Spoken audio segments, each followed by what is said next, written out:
ఒక చేదు నిజం చెప్తాను విను. ఒకవేళ నువ్వు పైకి పోయావనుకో, అదే చనిపోయావనుకో, నీ బంధువులొచ్చి మొదటిగా అడిగేది చనిపోయి ఎంతసేపు అయింది, అంత్యక్రియలు ఎప్పటికైపోతాయి అని. ఎందుకో తెలుసా? నువ్వు పోయావనే బాధ కన్నా ఎంత త్వరగా ఇక్కడి నుండి వెళ్ళిపోవాలా అనే ఆలోచనే ఎక్కువగా ఉంటుంది. స్నేహితులేమో కొన్ని రోజులు నీతో దిగిన ఫోటోలను ఇన్స్టాలోని వాట్సాప్లోని మిస్ యూరా అంటూ హల్చల్ చేస్తారు. కొన్ని రోజులకి వారి రోజువారీ జీవితంలో మునిగిపోయి మళ్ళీ యథావిధిగా నవ్వుతూ నవ్విస్తూ వారి వారి రొటీన్ లైఫ్లోకి వెళ్ళిపోతారు.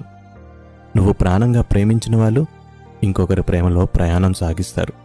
నీ కుటుంబం అందరికన్నా ఎక్కువ బాధను చూస్తుంది, కానీ సమాజం కోసం మేం బానే ఉన్నాం అంటూ నవ్వు నటిస్తారు.